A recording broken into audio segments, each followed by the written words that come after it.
மூன்றாவது ஸ்லோகம். ஞேயஸ் நித்ய சந்நியாசி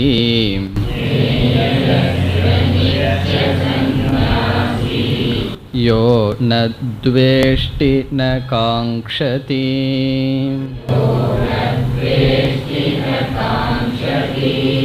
நிர்த்வந்த்வோ ஹி மகாபாஹோ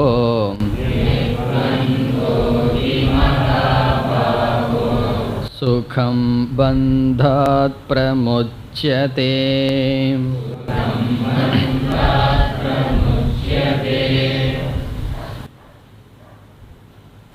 அர்ஜுனனுடைய கேள்வியானது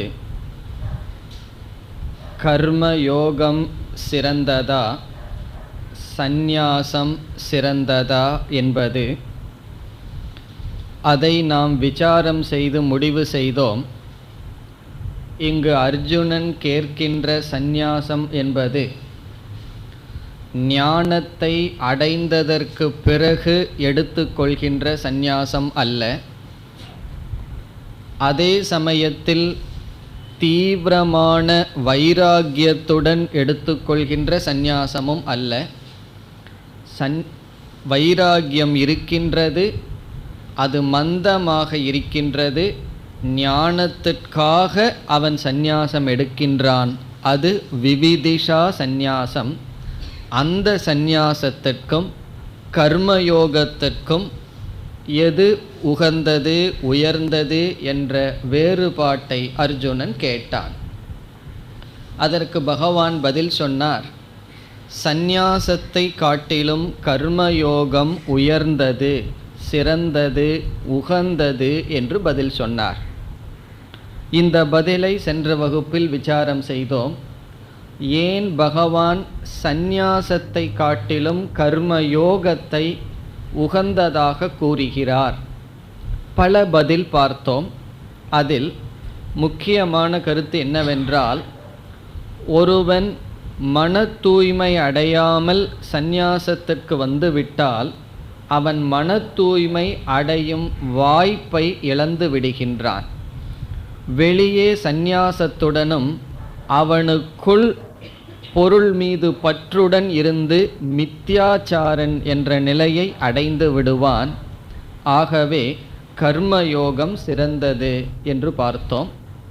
பிறகு கர்மயோகத்தினுடைய பலன்தான் வைராகியம், சந்நியாசம். கர்மயோகத்தின் மூலமாகத்தான் ஒருவன் சந்நியாசத்தை அடைய முடியும் என்று பார்த்தோம். இறுதியாக பார்த்த காரணம், அதிகாரியை மனதில் வைத்து பொதுவான நியமத்தை பகவான் கூறினார்.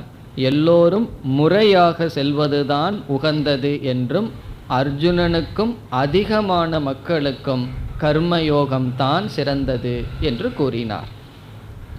இனி மூன்றாவது ஸ்லோகத்தில் ஒரு சந்தேகம் நமக்கு வருகின்றது.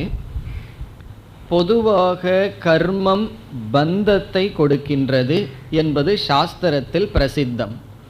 அப்படி இருக்க அந்த கர்மமானது எப்படி சந்நியாசத்தை விட விசிஷ்யதே, உகந்தது என்று பகவானால் சொல்ல முடியும் என்றால், அதற்கு பகவான் பதில் கூறுகிறார். கர்மமானது பந்தத்தை கொடுக்கும் என்பது உண்மை, ஆனால் கர்ம யோகம் பந்தத்தை கொடுக்காது. காரணம் என்ன? கர்மயோகத்தினுடைய மைய அங்கமாக இருப்பது சமத்துவம். அந்த சமத்துவம் என்ற புத்தியில் கர்மத்தில் ஈடுபடும் பொழுது இருமையை துறந்தவன் ஆகின்றான். அவனே சந்நியாசி. அது சந்நியாசத்திற்கு நிகர் என்று பகவான் பேசுகிறார். ஆகவே கர்ம பந்தப்படுத்தும், கர்மயோகம் பந்தப்படுத்தாது. கர்மயோகியே சந்நியாசி என்று பகவான் கர்மயோகியை சந்நியாசிக்கு நிகராக புகழ்கின்றார், ஸ்துதி செய்கின்றார், சமப்படுத்துகின்றார். இனி நாம் ஸ்லோகத்திற்குள் சென்றால், மூன்றாவது ஸ்லோகத்தின் முதல் பகுதி, ஞேய ச நித்ய சந்நியாசி. ஞேயக என்றால் அறிந்து கொள்ள வேண்டும், புரிந்து கொள்ள வேண்டும். ஞேயக ஞாதவ்யக அறிந்து கொள்ள வேண்டும், புரிந்து கொள்ள வேண்டும். என்ன புரிந்து கொள்ள வேண்டும், எதை புரிந்து கொள்ள வேண்டும்? அடுத்த சொல் சக. இனி என்ன பகவான் சொல்ல போறாரோ இவ்விதம் புரிந்து கொள்ள வேண்டும் என்பது கருத்து. சக என்றால் அவன். ச நித்திய சந்நியாசி என்பது தனித்தனி சொல். ச என்றால் சக அவன். இங்கு அவன் என்ற சொல் கர்ம யோகியை குறிக்கின்றது. சக என்றால் அவன், அவன் என்றால் கர்ம யோகி.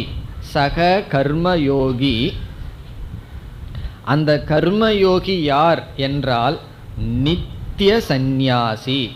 அவனே என்றும் சந்நியாசியாக நீ அறிந்து கொள்ள வேண்டும். ஞேயக கர்மயோகிதான் நித்திய சந்நியாசி.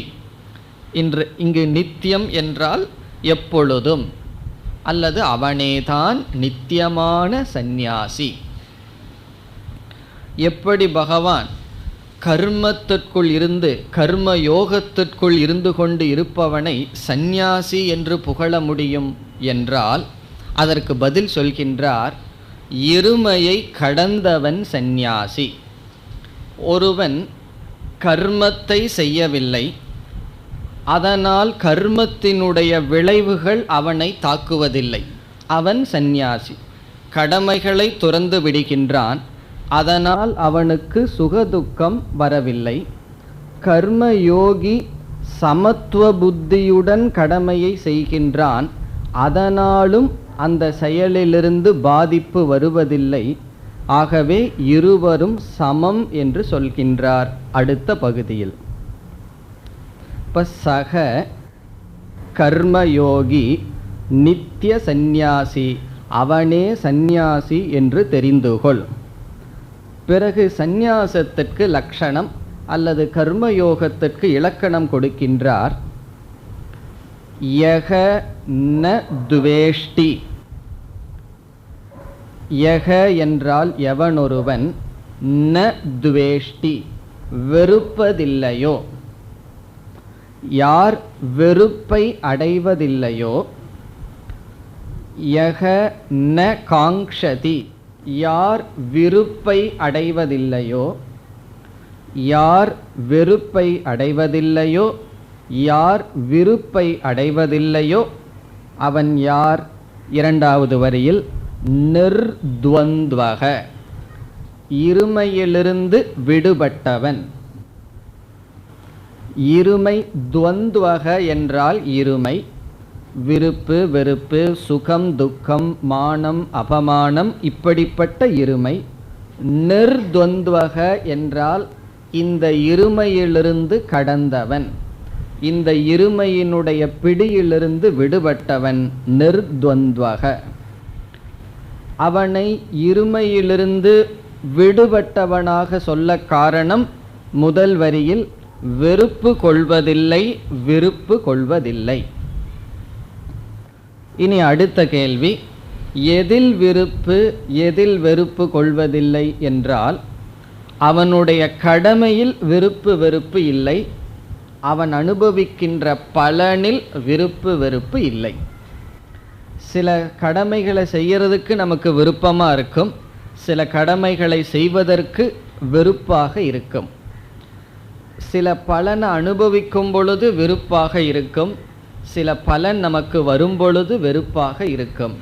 ஆகவே கடமைகளிலும் நாம் அனுபவிக்கின்ற பலன் விளைவுகளிலும் விருப்பு வெறுப்பு இல்லாமல் இருத்தல் கர்மயோகம். சமத்துவம், விருப்பு வெறுப்பு இல்லாமல் இருத்தல். நிர்த்வந்த்வக, துவந்துவம் என்றால் இருமை, நிர்த்வந்துவம் என்றால் இருமை அற்றவன். ஹே மகாபாகோ, மகாபாகோ என்பது அர்ஜுனனை அழைக்கின்றார். ஹே அர்ஜுன, நிர்த்வந்த்வக விருப்பு வெறுப்பு அற்றவன், அவன் கர்மயோகி, அவனே சந்நியாசி என்று தெரிந்துகொள். இனி இந்த கர்மயோகத்தினுடைய பலன் என்ன? கடைசி பகுதியில் கூறுகின்றார், சுகம் பந்தாத் பிரமுச்யதே. பிரமுச்சதே என்றால் விடுதலை அடைகின்றான். முச்சதே என்றால் விடுதலை அடைகின்றான். பிரமுச்சதே என்றால் நன்கு விடுதலை அடைகின்றான். எதிலிருந்து? பந்தாத், பந்தத்திலிருந்து விடுதலை அடைகின்றான். பந்தத்திலிருந்து விடுதலை அடைவது மிகவும் கடினமாச்சே. பகவான் சொல்றார் சுகம். சுகம் என்றால் எளிதில், எளிதில் பந்தத்திலிருந்து விடுதலை அடைகின்றான்.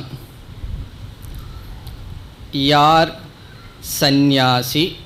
இங்கு யாரை சந்நியாசி என்று கூறுகின்றார் பகவான்? கர்மயோகி. கர்மயோகியை சந்நியாசி என்று கூறி அவனுக்கு விருப்பு வெறுப்பு இல்லாத காரணத்தினால் எளிதில், இங்கு சுகம் என்றால் அனாயாசேன பந்தத்திலிருந்து விடுதலை அடைகின்றான். இனி எப்படி கர்மயோகியானவன் பந்தத்திலிருந்து விடுதலை அடைகின்றான்? அவன் கடமைகளுக்குள் இருந்து செயல்பட்டு கொண்டிருந்தால் எப்பொழுது பந்தத்திலிருந்து விடுதலை அடைய முடியும் என்ற கேள்வி வரும்பொழுது, கர்மயோகத்தினுடைய பலன் இருமைகளிலிருந்து விடுதலை அடைதல். இருமைகளிலிருந்து நம்முடைய மனது விடுதலை அடைந்தால் நம்முடைய மனம் எப்படி இருக்கும் என்றால், மனதில் அமைதி இருக்கும், பிரசாந்தம் இருக்கும். நம்முடைய மனதை நாம் பார்த்தால் எப்பொழுதும் இருமையினால் தான் துயரப்பட்டு கொண்டு இருக்கின்றது.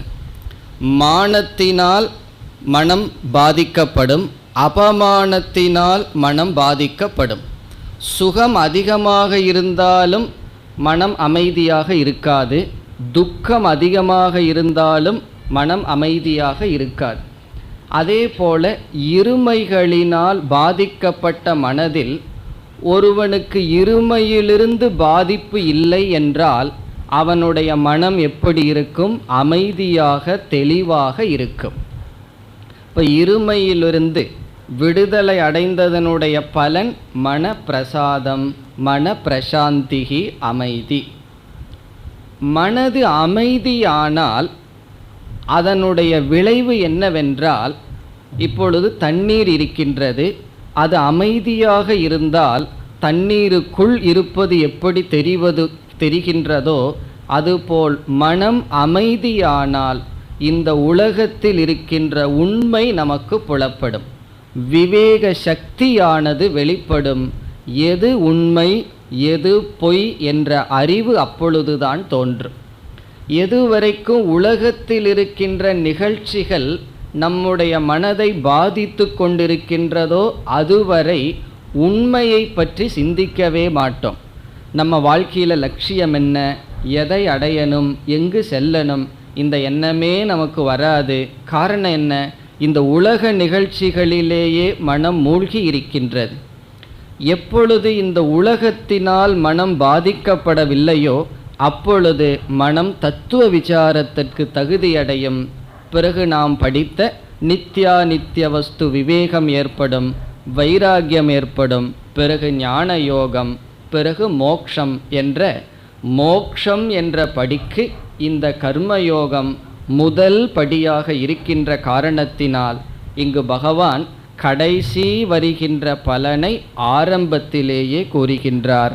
சுகம் எளிதாக பந்தத்திலிருந்து ஒருவன் விடுதலை அடைவான் எப்பொழுது அவன் எப்பொழுது இருமைகளை கடக்கின்றானோ, வெளி விஷயங்கள் எப்பொழுது நம்மை பாதிக்கவில்லையோ அப்பொழுதுதான் அவன் தகுதியை அடைகின்றான் என்று இந்த 3வது ஸ்லோகத்தில் பகவான் கர்ம யோகம் பந்தப்படுத்தாது என்று கூறினார்.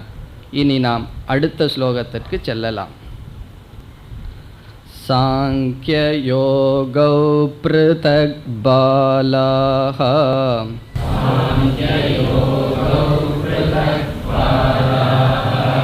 பிரவதந்தி ந பண்டிதாஹ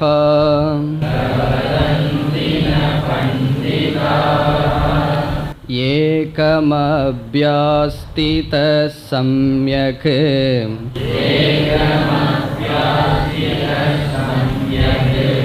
உபயோர்விந்ததே பலம்.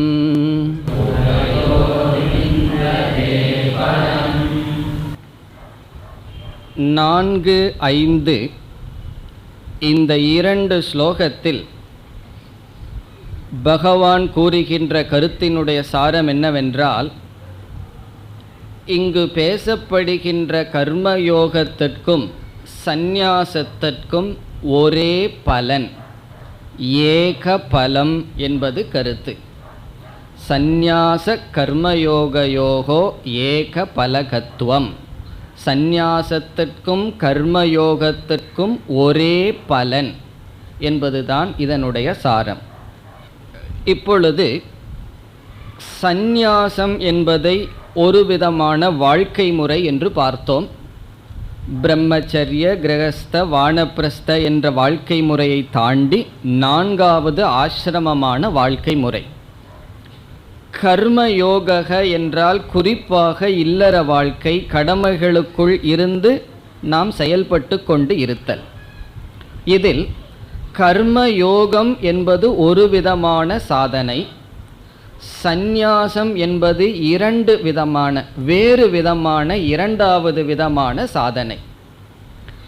மேலும் கர்மயோகத்தை பின்பற்றுபவர்கள் சாதகர்கள் ஒரு விதமானவர்கள், சந்நியாசம் என்ற வாழ்க்கை முறையை எடுத்துக்கொள்கின்ற சாதகர்கள் வேறு விதமானவர்கள். ஆக சாதகர்கள் வேறு, சாதனைகள் வேறு என்றால் நமக்கு என்ன சொல்ல தோன்றும்? அதனுடைய பலனும் வேறாக இருக்கும்.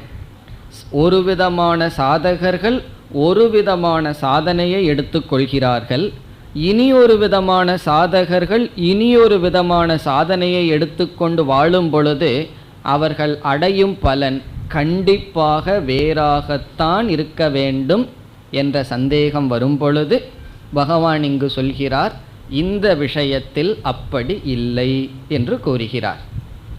அதை நாம் புரிந்து கொள்ள வேண்டும், நிரூபிக்க போகின்றார் பகவான். எப்படி பகவான் சொல்ல இருக்கின்றார் என்றால், ஒருவன் கடமைகளை செய்கின்றான், கர்ம யோக வாழ்க்கை வாழ்கின்றான்.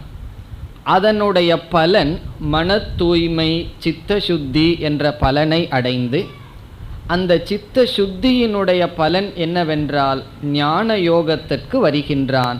பிறகு ஞானத்தை அடைகின்றான். அதற்கு பிறகு தேவையிருந்தால் சந்நியாசம் எடுக்கின்றான், இல்லை என்றால் அங்கேயே ஞான நிஷ்டையும் அடைய முடிந்தால் அடைந்து மோட்சத்தை அடைகின்றான். சந்நியாசத்துக்கு வருபவன் சந்நியாச ஆசிரமத்தில் என்ற சில கடமைகள் சொல்லப்பட்டிருக்கின்றது. அந்த கடமைகளை செய்கின்றான். அதனுடைய பலன் என்ன? அதுவும் சித்த சுத்தி. அவன் ஞானத்தை அடைகின்றான், அவனும் மோட்சத்தை அடைகின்றான் என்று இங்கு பேசப்படுகின்ற சந்நியாசம் என்பது விவிதிஷா சந்நியாசம். ஞானத்தை அடைவதற்கு முன் ஞானத்திற்காக எடுத்துக்கொள்கின்ற சந்நியாசம். அப்படிப்பட்ட சந்நியாசியும் கர்மயோகியும் மன தூய்மை என்ற இடத்தில் சந்தித்து அந்த ஒரு பலனை அடைந்து பிறகு ஞானத்தை அடைந்து மோட்சத்தை அடைகிறார்கள் என்று இவைகள் ஒரே நேர்கோட்டில் இருக்கின்றன. சேம் டைரக்ஷன், அவர்களுடைய பாதை ஒரே நேர்கோட்டில் அமைகின்றன. சித்தசுத்தி, ஞானம், மோக்ஷம் என்று அமைவதனால் இந்த இரண்டுக்கும் ஒரே பலன் என்று பகவான் இங்கு பேசுகின்றார். இதில் இரண்டாவது வரியில் ஒரு முக்கியமான கருத்தை சொல்கின்றார். அந்த கருத்தையும் பார்த்துவிட்டு ஸ்லோகத்திற்குள் செல்லலாம். இல்லற வாழ்க்கை அல்லது கடமைகளை நாம் எடுத்து கொள்ளுதல், கடமைகளுக்குள் இருத்தல் நமக்கு மன தூய்மை என்ற பலனை கொடுக்கும் என்றோ, அல்லது சந்நியாசத்தை எடுத்து கொள்வதனாலேயே ஒருவனுக்கு மன தூய்மை வரும் என்றோ இங்கு பகவான் பேசவில்லை. ஒருவன் சந்நியாச ஆசிரமத்தை எடுத்து கொள்கின்றான் அல்லது கடமைகளுக்குள் இருக்கின்றான், அப்படி இருத்தலே பிரயோஜனத்தை கொடுக்குமா என்றால் இங்கு பகவான் சுட்டி காட்டுகின்றார், அது கொடுக்காது என்று சொல்கின்றார். பிறகு சாஸ்திரத்தில் சந்நியாச ஆசிரமம் என்று ஒன்று வைத்து ஞானம் அடைவதற்கு முன் அப்படி ஒரு ஆசிரமத்தை வைத்து அதில் சில கடமைகள் சாதனைகள் சொல்லப்பட்டிருக்கின்றது. எதி தர்மத்தை எல்லாம் நம்ம படித்தோம் அப்படின்னு சொன்னால் சந்நியாசிகள் எப்படியெல்லாம் இருக்க வேண்டும் என்று அதிக தர்மங்கள் இருக்கின்றன. கடமைகளுக்குள் இருக்கிறவங்களை விட அதிகமான தர்மங்கள் எல்லாம் சொல்லப்பட்டிருக்கின்றன. இந்தந்த சாதனைகள் செய்ய வேண்டும், உணவு பழக்கம் இப்படி இருக்க வேண்டும், எத்தனையோ நியமங்கள் இருக்கின்றன. அதையெல்லாம் நியமங்கள் என்று சொல்லப்படுகின்றது. யம நியமங்கள் சந்நியாசிகளுக்கு. அதே போல் இல்லறத்தில் இருப்பவர்களுக்கு பஞ்சமகா யஜ்ஞம், தானம், தபக இப்படிப்பட்ட சிலதெல்லாம் சொல்லப்பட்டிருக்கிறது. இங்கு பகவான் என்ன சொல்கின்றார்? கர்ம மார்க்கத்தில் இருப்பவர்கள் அவர்களுடைய கடமையை நன்கு செய்தால் அதனுடைய பலனை அடைகிறார்கள். வெறும் சந்நியாசத்தை எடுத்துக்கொள்வதனால் பலனல்ல, அந்த சந்நியாச தர்மத்தை நன்கு அனுஷ்டானம் செய்தால் அதனுடைய பலனை அனுபவிக்கிறார்கள் என்று அந்தந்த ஆசிரமத்தில் இருப்பவர்கள் அவரவர்கள் கடமையை செய்வதனால் தான் பலனை அனுபவிக்க முடியும் என்று பகவான் சுட்டி காட்டுகின்றார். அது இரண்டாவது வரியில் வருகின்றது. ஆகவே வெறும் கடமையை செய்வதனால் ஒருவனுக்கு சித்த சுத்தியோ அல்லது சந்நியாச ஆசிரமத்துக்கு செல்வதனால் சித்த சுத்தியோ அல்ல, அதை சரியாக செய்ய வேண்டும், சரியான பாவனையுடன் செய்ய வேண்டும், அப்பொழுதுதான் பலன் என்பது இதனுடைய சாரம். இனி ஸ்லோகத்திற்குள் சென்றால், சாங்கிய யோகௌ ப்ருதக் பாலாஹா. சாங்கியம் என்ற சொல்லுக்கு சந்நியாச வாழ்க்கை முறை என்று பொருள். இங்கு சந்நியாசம் என்பதற்கு பகவான் வேறொரு சொல்லை பயன்படுத்துகின்றார், சாங்கியம். சாங்கியம் என்றால் சந்நியாச வாழ்க்கை முறை. யோகக என்றால் கர்மயோகம், இல்லற வாழ்க்கை முறை, கடமைகளுக்குள் இருந்து வாழ்கின்ற வாழ்க்கை. இப்போ சந்நியாச வாழ்க்கை, கடமைகளுக்குள் இருந்து வாழுதல் என்கின்ற வாழ்க்கை, ப்ருதக் இரண்டும் வேறு வேறு. ப்ருதக் என்றால் வேறு வேறு. இங்கு ப்ருதக் என்ற சொல்லில் பகவான் எதை சொல்ல விரும்புகிறார் என்றால், வேறு வேறு பலனை உடையது. ப்ருதக் என்றால் ப்ருதக் பலம், விதவிதமான வேறு வேறு பலனை உடையது என்று பிரவதந்தி பேசுகிறார்கள், கருதுகிறார்கள். யார்? பாலாகா. பாலாகா என்றால் சிறிய பையன்கள் அப்படின்னு அர்த்தம். இந்த இடத்துல பாலாகான அசாஸ்திரவிதக, சாஸ்திரம் அறியாதவர்கள், உண்மையை அறியாதவர்கள். சந்நியாசம் வேறு, கடமைகளுக்குள் இருந்து செய்கின்ற கர்மயோகம் வேறு என்று பேசுகிறார்கள். அதனால தான் சில பேர்த்துக்கு அடிக்கடி கடமைகள் ரொம்ப ஏற ஏற விட்டுட்டு ஓடிடலாமா அப்படிங்கிற எண்ணம் வரும். காரணம் என்னன்னா, அதில் இருந்தால் ரொம்ப பழுவாக தெரிகிறதே, சென்று விட்டால் சந்நியாசம் எடுத்துக்கொண்டால் இந்த பழுவிலிருந்து விடுதலை அடைக்கலாம் என்று சிலருக்கு தோன்றும். அதனால தான் வேறு வேறு என்று நினைக்கிறார்கள். ஏன் அப்படி சந்நியாசம் எடுக்கலான்னு ஏன் நினைக்கிறார்கள்? இங்கே இருந்தால் நம்ம அடைய வேண்டியது அடைய முடியாது, அதனால் சென்று விடலாம். சந்நியாசிகளே ஒரு இடத்திலிருந்து அடைய முடியாதுன்னு இனி ஒரு இடத்துக்கு செல்கிறார்கள். அதே போல் இல்லறத்தில் இருப்பவர்கள் இதை விடணும், அதற்கு செல்ல வேண்டும் என்று நினைக்க காரணம் வேறு வேறு பலனை உடையது என்று நினைக்கிறார்கள். அது உண்மைதானே, பகவான் ஏன் அப்படி சொல்கிறார் என்று நமக்கு தோன்றும். இரண்டாவது வரியை படித்தால் தெளிவாகும். அதனால தான் ஒருவர் சொன்னார், இந்த ஃபேமிலியை நான் ரன் பண்ணுறதுக்கு ரொம்ப கஷ்டமாக இருக்குன்னு சொன்ன உடனே அவர் சொன்னார், ஃபேமிலியை நாங்கள் ரன் பண்ணல, ஃபேமிலி ஆல்ரெடி ரன்னிங்கில் தான் இருக்குது, நாங்கள் தான் ஓடிட்டுருக்கோம் அப்படின்னு சொன்னார்கள். ஒரு சாமிகிட்ட போய் ஒருத்தர் சொன்னார், ஃபேமிலியை ரன் பண்ணுறது ரொம்ப கஷ்டமாக இருக்குதுன்னு சொன்ன உடனே அதுக்கு சொன்னார், ஃபேமிலியை நீங்கள் ரன் பண்ணல, அது ஓடிட்டுருக்கு, நீங்கள் அதற்கு பின் ஓடுகிறீர்கள் என்று சொன்னார்கள். அப்படி இந்த பளுவானது அதிகமாக இருக்க இருக்க இதில் நாம் மோட்சத்தை அடைய முடியாது, வாழ்க்கையில் லட்சியத்தை அடைய முடியாது. ஆகவே இதை விட்டுவிட வேண்டும் என்று தோன்றும். ஆகவே பலன், சந்நியாசத்தினுடைய பலன் வேறு, கடமைகளுக்குள் இருப்பதனுடைய பலன் வேறு என்று பாலர்கள், அறியாமையில் இருப்பவர்கள் நினைக்கிறார்கள். பிரவதந்தினா சொல்கிறார்கள். அவங்க நினச்சிட்டு இருந்தால் மட்டும் பரவாயில்ல, இப்போ எல்லாத்திட்டையும் சொல்லிட்டு வேறு இருப்பாங்க. பிரவதந்தி, உபதேசிக்கிறார்கள். பிறகு இப்படி யார் சொல்ல மாட்டார்கள்? ந பண்டிதாகா, பண்டிதர்கள், சாஸ்திரத்தினுடைய நுண்ணிய கருத்தை அறிந்தவர்கள் சொல்ல மாட்டார்கள். பண்டிதர்கள் என்ன சொல்ல மாட்டார்களாம்? சந்நியாசம் வேறு, கடமைகளுக்குள் இருப்பது வேறு என்று சொல்ல மாட்டார்கள். இது நம்முடைய அனுபவத்துக்கு விரோதமாக பகவான் பேசுகிற மாதிரி தெரியுது. கடமைகளுக்குள்ளே இருந்து யாராவது பொழைச்சி வந்தது உண்டா? பகவான் என்ன சொல்கிறார்? கடமைகளுக்குள்ளே இருக்கிறதும் கடமைகளை விட்டு போகிற சந்நியாசமும் ஒன்றுன்னு சொல்கிறாரே, அது எப்படி சரி? அதை நிலைநாட்டுகின்றார் இரண்டாவது வரியில். ஏகம் அபி ஆஸ்திதக.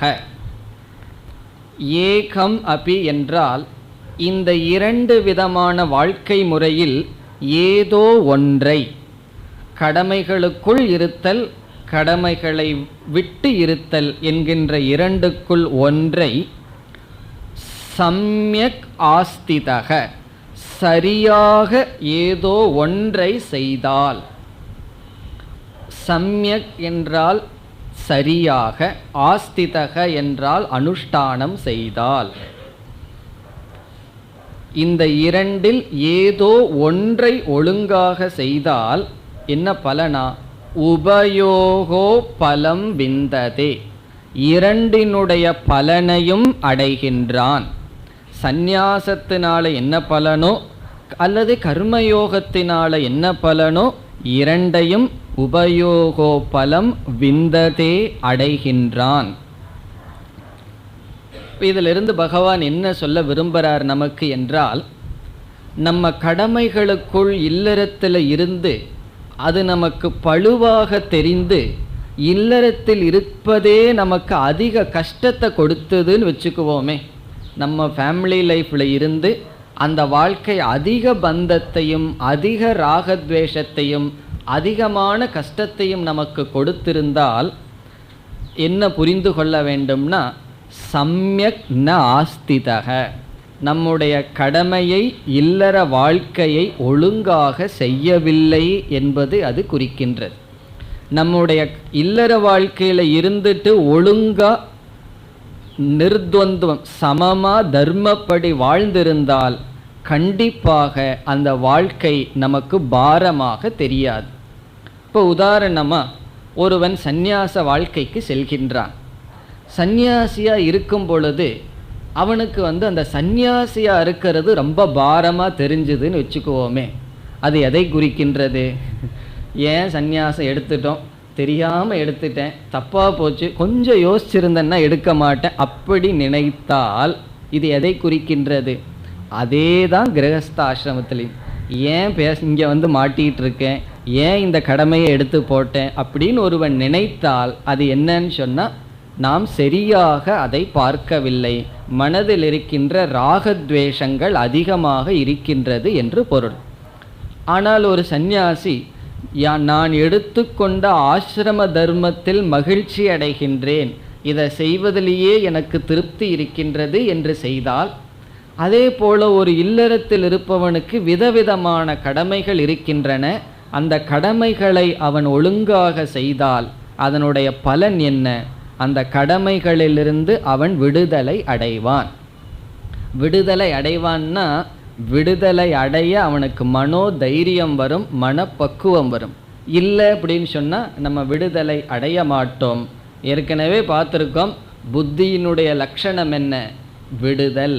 நம்ம விட்டு விடுதல் தான் புத்தியினுடைய லட்சணம். மனதில் இருக்கின்ற ராகத்வேஷங்கள், விருப்பு வெறுப்பு செல்ல செல்ல கடமைகளை விட்டு நாம் வருவோம். இப்போ கர்மயோகம் ஒருவனை எப்பொழுது பக்குவப்படுத்தும்? அவன் அதை சரியாக செய்தால். அதே போல சந்நியாசம் எப்பொழுது ஒருவனை பக்குவப்படுத்தும்? அவன் அந்த வாழ்க்கையை சரியாக செய்தால். ஒருத்தன் சந்நியாசியாயிருந்து சந்நியாச தர்மத்தை ஒழுங்காக செய்தால், இங்கே முக்கியமான வார்த்தை சம்யக், ஒழுங்காக முறையாக ஒழுங்காக அவன் செய்தால் அவனுடைய பலனை அனுபவிக்கின்றான். இப்போ ஒரு கோயிலில் அர்ச்சகர் இருக்கார், அந்த கோயிலில் சுத்தம் பண்ணுறவன் இருக்கான். அர்ச்சகர் அவருடைய கடமையை ஒழுங்காக செய்தால், கோயிலை கூட்டி சுத்தம் பண்ணுறானே அவன் அவனுடைய கடமையை ஒழுங்காக செய்தால் உபயோகோ பலம் விந்ததே, இருவருக்கும் ஒரே அளவான பலன் கிடைக்கின்றது. இவன் கூட்டுறானேன்னு சொல்லி பகவான் குறைவான பலனோ, கவர்மெண்ட்லேயோ மற்றவங்களோ குறைவான பணம் கொடுக்கலாம். ஆனால் பகவான் கொடுக்குற பலன் அப்படி இல்லை. அவன் நமக்கு பூஜை பண்ணுறானே, பூவெல்லாம் போட்டு பூஜை பண்ணுறானேன்னு பகவான் அவனுக்கு அதிகமான பலனோ கொடுக்க மாட்டார். பணம் ஸ்டேட்டஸுக்கு தகுந்த மாதிரி குறைவாக வரலாம், அதிகமாக வரலாம். ஆனால் பகவான் கொடுக்கின்ற மன தூய்மை பலன் ஒன்றாக இருக்கும். இவன் காரியத்தை ஒழுங்காக பண்ணணும், அவன் அவனுடைய காரியத்தை ஒழுங்காக செய்ய வேண்டும். இவ்விதம் அவரவர்கள் அவரவர்களுடைய நிலையில் கிடைத்த பிராரப்தத்தில் ஒழுங்காக இருந்தால் அவரவர்களுடைய தர்மத்தினாலேயே ஒழுக்கத்தினாலேயே பலன் கிடைக்கும் என்று பண்டிதர்கள் வேறாக பேசுவதில்லை. சந்நியாசம் ஒருவனை எங்கேயோ கொண்டு போய்விடும், இல்லறத்தில் இருந்தால் ஒருவனை பாதாளத்தில் கொண்டு போய் விடுங்கிறது கிடையாது. இரண்டும் சித்த சுத்தி என்ற ஒரு பலனை கொடுத்து பிறகு அவனுக்கு மோட்சம் ஞானத்தை கொடுத்து மோட்சத்துக்கு வருவார்கள். இப்போ யாருக்காவது இல்லறம் ஒரு சாதனையாக தெரியாமல் கடமைகளுக்குள் இருப்பதே ஒரு பழுவாக தெரிந்தால் அவர்களிடம் பாவனை சரியில்லை என்று பொருள். புரிந்து கொண்ட விதம் சரியில்லை, அனுஷ்டானம் செய்கின்ற முறை சரியில்லை என்பது பொருள். அதனால தான் பகவான் ஏதோ ஒன்றை அவர்கள் முறையாக பின்பற்றினால் இரண்டினுடைய பலன் அனுபவிக்கப்படுகிறது. ஆகவே சாதனை வேறாக இருக்கலாம், சாதகர்கள் வேறாக இருக்கலாம். அவரவர்கள் அவரவர்களுடைய கடமையை செய்தால் அதனுடைய பலன் மன தூய்மை, பிறகு ஞானம், பிறகு மோட்சம். தவம் செய்வார் தம் கர்மம் செய்வார் என்று வள்ளுவர் கூறியது போல அவரவர்களுடைய கடமையே தவம், அதனுடைய பலன் ஒன்று என்று இங்கு பகவான் கூறினார். ஆஸ்திதக சம்யக் உபயோகோ பலம் விந்ததே, இரண்டனுடைய பலத்தை அடைகிறார்கள். இங்கு என்ன பலன்? சித்த சுத்தி என்பது பலன். எதனால்? சந்நியாச ஆசிரமத்தினுடைய பலன் சித்த சுத்தி, இல்லறத்தினுடைய பலன் மன தூய்மை, அதை அடைகிறார்கள் என்பது பொருள். இனி இதே கருத்தை ஞானம் அடையாத சந்நியாசி அடைகின்ற பலன் சித்த சுத்தி, இல்லறத்தில் இருப்பவர்கள் அடைகின்ற பலன் மன தூய்மை.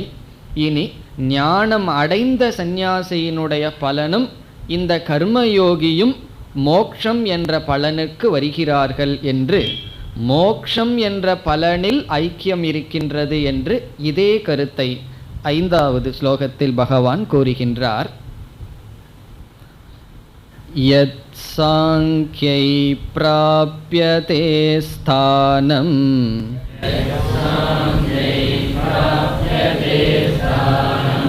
தத்யோகைரபி கம்யதே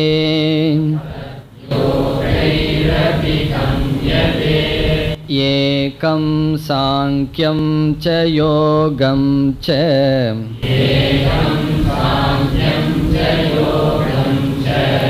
யஃப் பஷ்யதி ச பஷ்யதி.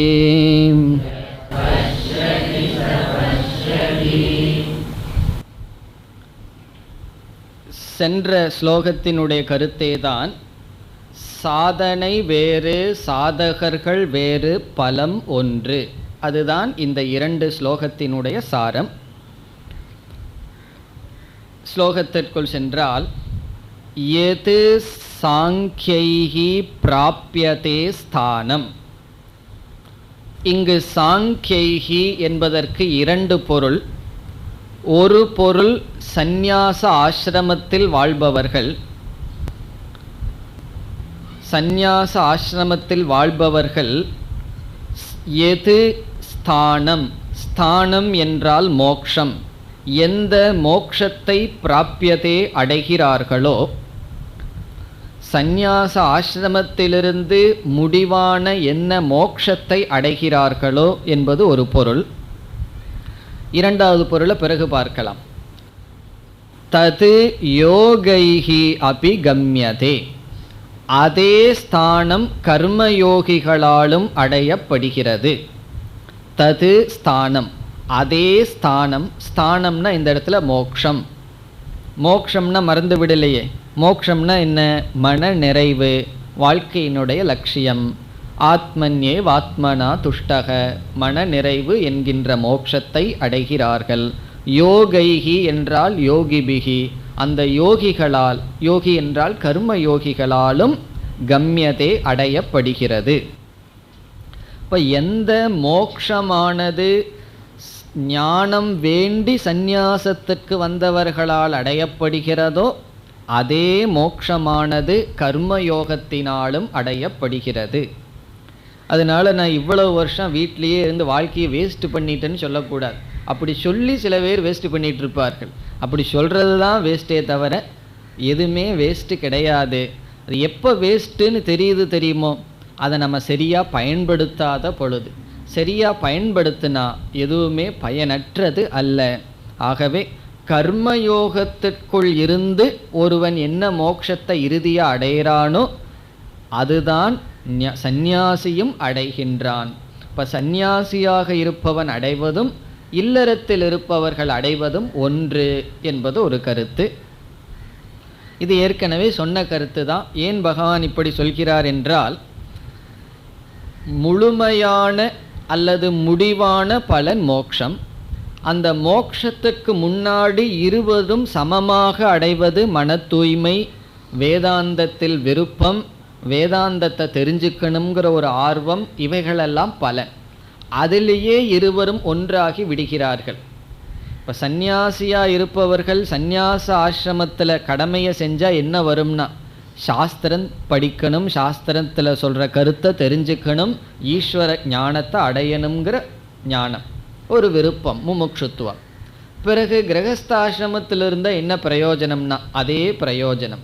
இப்போ இருவரும் சாதன சதுஷ்டய சம்பத்திங்கிற அதிகாரித்துவத்தில் ஒன்றாகிறார்கள். பிறகு மோக்ஷம் என்ற பலனையும் அடைகிறார்கள் என்பது கருத்து.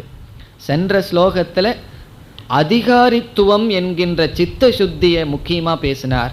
இங்கே மோக்ஷங்கிற பலனில் ஏகத்துவத்தை ஒன்றாக பேசுகிறார். பிறகு முதல் வரியில் சாங்கைஹி என்ற இடத்தில் சங்கராச்சாரியார் எடுத்துக்கொள்கின்ற பொருள் ஞான நிஷ்டை அடைந்தவர்களால் என்று எடுத்துக்கொள்கிறார். இங்கு வெறும் சந்நியாசின்னு எடுத்துக்கொள்ளாமல் ஞான நிஷ்டை அடைந்தவர்களால் என்ன பலன் அடையப்படுகிறதோ அதே பலன் கர்மயோகத்திலிருந்து வருபவர்களாலும் இறுதியில் அடையப்படுகிறது. அவர்கள் முதல் படியில் இருந்தாலும் இறுதியில் அடையப்படுகிறது என்று பொருள். இப்போ ஞான நிஷ்டையில் இருக்கிறவன் அடைகிற மோட்சமாகட்டும் அல்லது சந்நியாசியாகட்டும், ஞானத்திற்காக வந்த சந்நியாசியாகட்டும், எல்லோரும் மோக்ஷம் என்ற பலனை அடைகிறார்கள். பிறகு இரண்டாவது வரியில் ஏகம் சாங்கியம் ச யோகம் ச, சாங்கியத்தையும் யோகத்தையும் ஒன்றாக யக பஷ்யதி, யார் பார்க்கிறார்களோ, சக பஷ்யதி, அவர்களே பார்க்கிறார்கள். சாங்கியத்தையும் யோகத்தையும் யார் ஒன்றாக பார்க்கிறார்களோ அவர்களே பார்க்கிறார்கள். மற்றவர்களெல்லாம் என்னன்னா கண்ணிருந்தும் குருடர்கள், பார்ப்பதில்லை. கயிற்றை பார்க்கிறோம், பார்த்து அதில் பாம்பா தெரிஞ்சிட்ருக்கு நம்ம கண்ணுக்கு. அப்போ என்ன சொல்லலாம்? கயிற்றில் பாம்பை பார்ப்பவன் பார்த்தும் பார்க்காதவன். காரணம் என்ன? அவன் பார்க்கிறான், விபரீதமாக பார்க்கின்றான். இப்போ ஒரு பொருளை விபரீதமாக பார்ப்பவன் பார்த்தும் பார்க்காதவன், ஒரு பொருளை அப்படியே பார்ப்பவன் பார்ப்பவன். அதுலேருந்து தான் பார்ப்பன்கிற பேர் வந்தது. அதெல்லாம் கெடுத்திருக்கார்கள். பார்ப்பன்னு சொன்ன என்ன தெரியுமோ, சரியாக பார்ப்பவன், பார்க்க வேண்டியதை பார்க்க வேண்டியவாறு பார்ப்பவன் பார்ப்பன். பார்ப்பவன் என்றால் சம்யக் திருஷ்டி, சரியான திருஷ்டியை உடையவன். எதில் அவரவர்கள் அவரவர்களுடைய கடமையை ஒழுங்காக செய்தல். அதில் அண்டர்லைன் பண்ண வேண்டியது என்ன தெரியுமோ, ஒழுங்காக. ஒழுங்காக செய்தால், அதான் பகவான் சம்யக்னு சொல்லியிருக்கார், ஒழுங்காக செய்தால் அடையும் பலன் ஒன்று. இதை எடுத்துட்டு தான் பலர் என்ன சொல்லுவார்கள், மோட்சத்தை அடையிறதுக்கு பின்ன பின்ன மார்க்கங்கள், பலவிதமான யோகங்கள் இருக்கின்றன. நீ ஒரு இடம் இருக்குது, அந்த இடத்துக்கு ட்ரெயினில் வேணாலும் போகலாம், பஸ்ஸில் போகலாம், நடந்து போகலாம், குதிரையில் போகலான்னு சொல்லுவார்கள். அந்த உதாரணத்தை எப்படி புரிந்து கொள்ள வேண்டும்னு சொன்னால், மன தூய்மைங்கிற இடத்துக்கு விதவிதமாக வரலாம். காரணம் என்ன, ஒவ்வொருவனுடைய மனதில் ஒவ்வொரு விதமான பலகீனங்கள் இருக்கும். சில பேர்த்துக்கு சுபாவமாக யாருக்கும் கொடுக்காம சாப்பிட்ற புத்தி இருக்கும். அப்போ அவன் என்ன பண்ணணும்னா கொடுத்தல்ங்கிற சாதனையில் மன தூய்மை அடையணும். சில பேர்த்துக்கு சுபாவமாக கோபமாக இருப்பார்கள், சந்தோஷமாக ஒரு நல்ல விஷயத்தை சொல்கிறதும் கூட கோபமாக தான் சொல்லுவார்கள். அப்படி அது அவர்களுடைய சுபாவம். அப்படி ஒவ்வொருவருடைய மனதிற்கும் ஒவ்வொரு விதமான பலகீனங்கள் இருக்கும். அது என்ன செய்யணும்னா, எல்லாருக்கும் இப்போ ஏற்கனவே ஊதாரித்தனமாக செலவு பண்ணிகிட்டு இருக்கிறவங்ககிட்ட போய் தானத்தை பற்றி பேசக்கூடாது. தானத்தை பற்றி பேசினா என்ன ஆகும்னா, அவன் அதை அவனுடைய சுபாவம், அவனுடைய பலகீனத்தை தப்பாக பயன்படுத்துவான். அவங்கிட்ட போய் சேமிப்பை பற்றி பேசணும். ஒருத்தன் எல்லாம் தானே சாப்பிடாமல் சேமிச்சிட்டு இருக்கிறவங்ககிட்ட போய் நீ கொஞ்சம் சேமிச்சிட்டுருன்னு சொல்லலாமா? அந்த உபதேசத்தை செய்யக்கூடாது. அந்த உபதேசத்தை அவனுடைய பலகீனத்துக்கு ஆதாரமாக பயன்படுத்தி கொள்வான். நம்மெல்லாம் வேதாந்தத்தை, சாஸ்திரத்தை எப்படி பயன்படுத்துகிறோம்னா, நமக்கு என்னென்ன பலகீனம் இருக்கோ அதுக்கு சம்பந்தமான வேல்யூஸை எடுத்துட்டு, பார்த்தியா சாஸ்திரமே அப்படி சொல்லியிருக்கு அப்படின்னு சொல்லி பயன்படுத்துகிறோம். அதனால் என்ன செய்யணும்னா, நமக்கு என்ன பலகீனம் இருக்கோ அந்த பலகீனத்தை நீக்க அவரவர்கள் அவரவர்களுடைய விருப்பப்படியான தவத்தை மேற்கொள்ளலாம். சில பேர் சாப்பாட்டு விஷயத்தில் ரொம்ப லூஸாக இருப்பார்கள், காலையிலேருந்து சாயந்தரத்து வரைக்கும் சாப்பிட்டே இருக்கணும்னு தோணும். சில பேர் பேச்சு விஷயத்தில் அப்படி தான், ஒன்றா வாய் பேசிகிட்டே இருக்கும், திறந்துகிட்டே இருக்கும், மூடவே மூடாது. பகவானுடைய படைப்பு ஒன்று இருக்குது, நம்ம அதை அப்படியே மாற்றி பயன்படுத்திகிட்டு இருக்கோம். காதை படைச்சிருக்கார் அல்லவா, அதை திறந்து படைச்சிருக்கார் பகவான். வாயை படைச்சு அதை மூடுறதுக்கான ஒரு அமைப்போடு படைச்சிருக்கார். நம்ம என்ன பண்ணியிருக்கோம்னா, வாயை திறந்து வச்சு காதை மூடிட்டோம். பகவான் காது திறந்தே இருக்கட்டும் அப்பா, நல்ல விஷயங்களெல்லாம் கேட்டுட்டுருன்னு காதை மூடுறதுக்கு வாய்ப்பு இல்லாமல் படைச்சிருக்கார். வாயை மூடி இருக்கணுங்கிறதுக்காக அது ஒரு க்ளோஷரோடு படைச்சிருக்கார். இல்லை நம்ம மாற்றி வச்சு, இதெல்லாம் என்னென்னா நம்மிடம் இருக்கின்ற பலகீனங்கள். அவரவர்களுக்கு என்னென்ன பலகீனங்கள் இருக்கின்றதோ அந்தந்த பலகீனங்களை நீக்க சாதனைகள் செய்ய வேண்டும். சில பேர் பூஜை செய்வார்கள், நல்லது தான். ஆனால் பூஜையில் இருக்கும்போதே காளி தேவி போல் உட்கார்ந்துருப்பார்கள், அவ்வளவு குரோதம் இருக்கும். அதை நான் ஒரு முறை சொல்லியிருக்கேன். ஒருவருடைய வீட்டுக்கு போகும் பொழுது அவர் உக்கிரமாக மணி அடிச்சிட்டு இருந்தார். அந்த அம்மா அவசரமாக வீட்டிலேருந்து வெளியே போனார்கள். ஏன் அப்படின்னு கேட்டால், கற்பூரம் வைக்கிறதுக்கு மறந்துட்டாலாம். அதனால் கடையில் போய் வாங்கிட்டு வர்ற வரைக்கும் மணி அடிச்சுட்டே இருப்பேன் அப்படின்னு சொல்லி கோபமாக மணி அடிக்கிறார். அப்போ நான் கேட்டேன், நீங்கள் சாமிக்கு மணி அடிக்கிறீர்களா அல்லது யாருக்கு மணி அடிக்கிறீர்கள்னு சொல்லி. காரணம் என்னென்னா, பூஜை பண்ணும்போதும் அந்த குரோதம் வெறுப்பு போவதில்லை. சாஸ்திரத்துக்குள்ளே வந்தால் முதல்ல நம்முடைய குணங்கள் மாறணும். இங்கே பகவான் அதைத்தான் சொல்கிறார். அந்த குணங்கள் சத்துவ குணமாக எல்லாம் மாறுவதற்கு அவரவர்கள் அவரவர்களுடைய கடமையில் பக்குவத்தை அடைய வேண்டும். அதில் நம்ம சொல்லலாம், எவ்வளவோ மார்க்கங்கள் இருக்கின்றன. விவேகானந்தர் சொல்றார், எவ்வளவு மனிதர்களோ அவ்வளவு ரிலீஜியன், அவ்வளவு மார்க்கங்கள்னு சொன்னார். இப்போ இந்த உதாரணத்தை எப்படி நாம் புரிந்து கொள்ள வேண்டும்? மன தூய்மை நம்முடைய பலகீனத்தை நீக்கிக் கொள்ள அவரவர்கள் அவரவர்களுடைய விதத்தில் கடமையை செய்ய வேண்டும், தர்மத்தை பின்பற்ற வேண்டும். அதற்கு பிறகு வேறு மார்க்கம் கிடையாது. மன தூய்மை அடைந்ததற்கு பிறகு ஞானம், ஞான நிஷ்டை, மோக்ஷம் என்பது ஒரே மார்க்கம். அதை சாஸ்திரத்தில் சில பேர் ராஜமார்க்கம் என்று சொல்வார்கள். ராஜமார்க்கம்னா ஒரே பாதை தான் இருக்கின்றது. மன தூய்மை வரைக்கும் எப்படி வேண்டுமானாலும் சாதனைகள் இருக்கலாம். அதுதான் இந்த 2 ஸ்லோகத்தினுடைய சாரம். அதாவது விதவிதமான வாழ்க்கை முறையில் விதவிதமான மனிதர்கள் வாழ்ந்தாலும் முடிவில் அடைகின்ற பலன் ஒன்று. எப்பொழுது அவரவர்களுடைய கடமையை தர்மப்படி ஒழுங்காக செய்தால். அதுதான் இந்த 2 ஸ்லோகத்தில் மறைந்திருக்கின்ற, மறைக்கப்பட்டு வைக்கின்ற கருத்து. என்ன கருத்து? அவரவர்கள் அவரவர்களுடைய நிலையில் பக்குவமடைந்து இறுதியில் சித்தசுத்தி, பிறகு இறுதியில் மோக்ஷம் என்கின்ற பலன். இனி அடுத்த ஸ்லோகம். சந்நியாசஸ்து மகாபாஹோ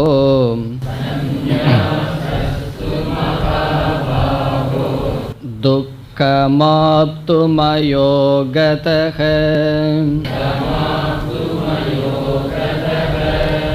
யோகயோக்தோ முனிர் பிரம்ம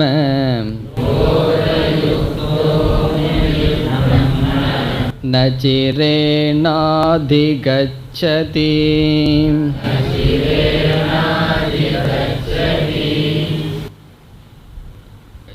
இங்கு பகவான் ஒரு சந்தேகத்திற்கு பதில் சொல்கின்றார்.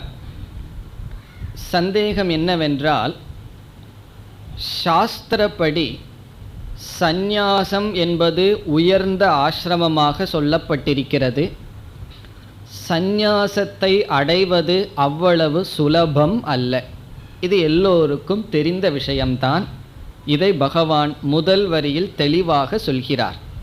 சந்நியாசஸ்து மகாபாகோ துக்கம் ஆப்தும். சந்நியாசத்தை அடைவது துக்கம் என்று சொல்கின்றார். சந்நியாசஸ்து மகாபாகோ, ஹே அர்ஜுன, சந்நியாசக, சந்நியாசம் என்பதை அடைவது துக்கம், அது கடினம், சுலபம் அல்ல என்று சொல்கின்றார்.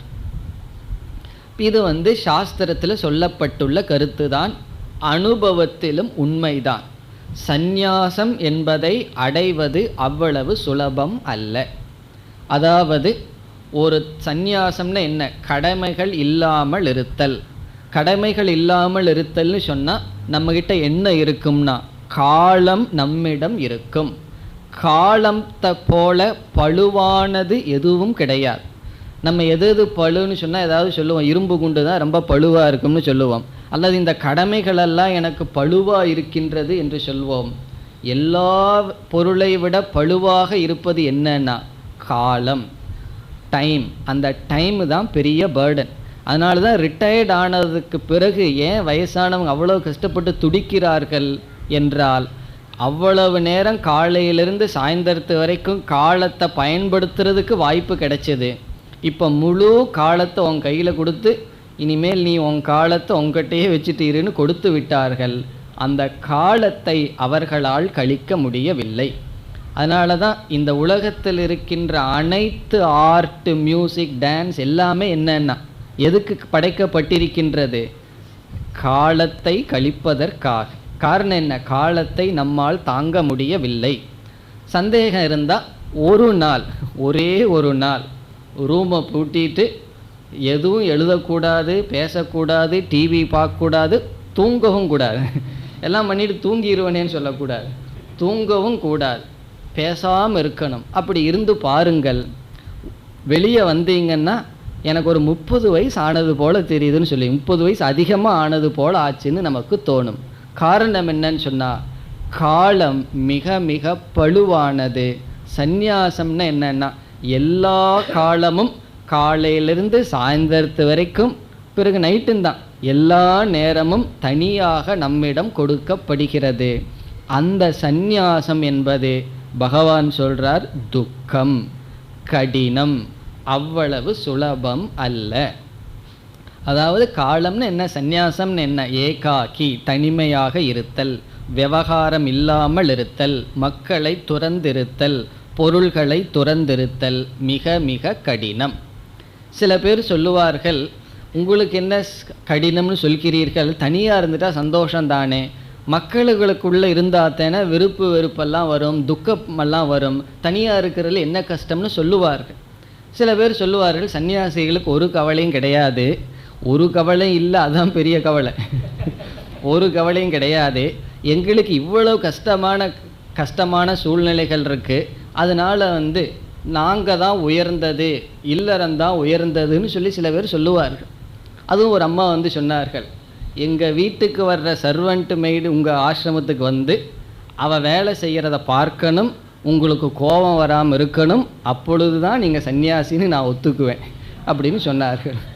காரணம் என்னன்னு சொன்னால், அவர்களோட எல்லாம் டீல் பண்ணுறது அவ்வளோ சுலபமான விஷயமா? காரணம் என்ன, விதவிதமான மனிதர்களோடெல்லாம் நாங்கள் சங்கம் வச்சுருக்கோம், ஒரு ஆள் இல்லாமல் சும்மா உட்காந்துட்டு இருக்கிறது சுலபந்தானே, சுலபம் மாதிரி தெரியும். இதில் உண்மை என்னன்னு சொன்னால், இப்போ ஒரு இடம் இருக்குது, இப்போ ஒரு மலைக்கு போகிறோம், 2 பாதை இருக்குது, ஒன்று கரடு முரடான பாதை, ஒன்று தெளிவான பாதை. ஒருவருக்கு நல்லா தெரியுது இந்த பாதை சுலபமான பாதை, இது கரடு முரடான பாதை. தெரிஞ்சும் ஒருவர் சுலபமான பாதையில் போகாமல் இருப்பார்களா?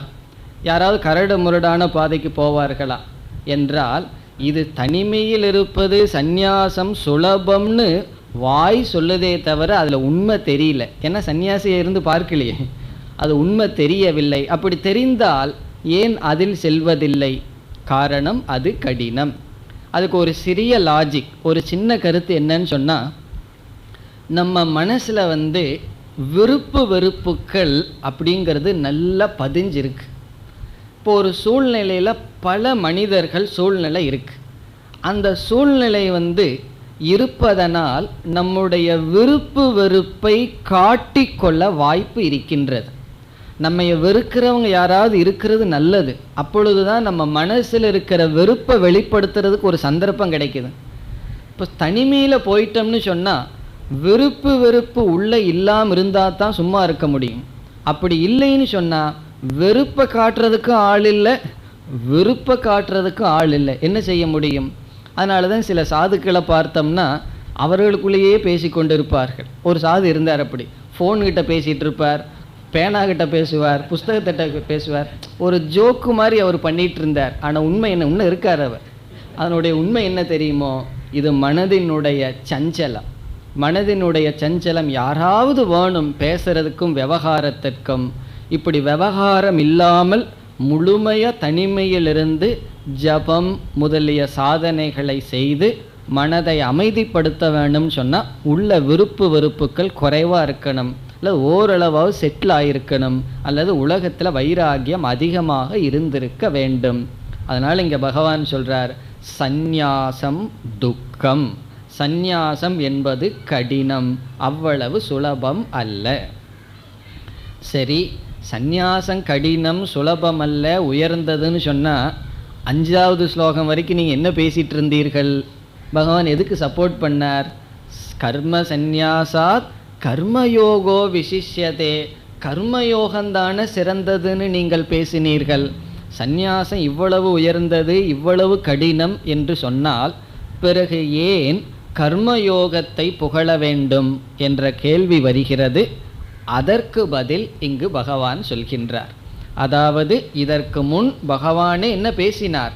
சந்நியாசத்தை விட கர்மயோகந்தான் விசிஷ்யத்தேன்னு சொன்னார்.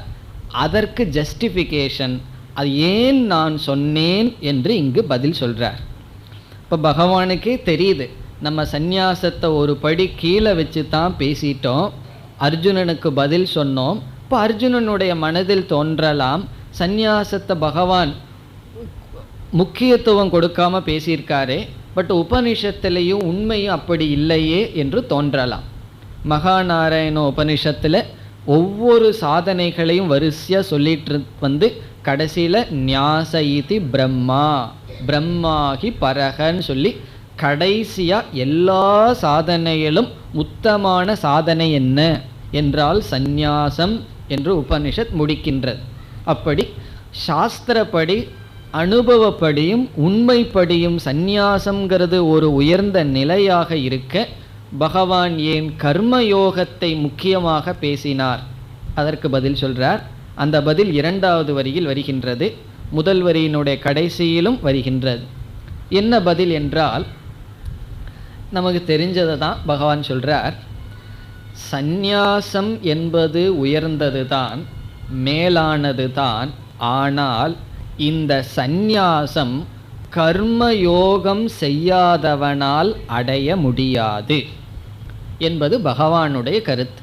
கர்மயோகம் செய்யாம யாராவது சந்நியாசத்தை அடைய முடியும்னு சொன்னா பரவாயில்ல.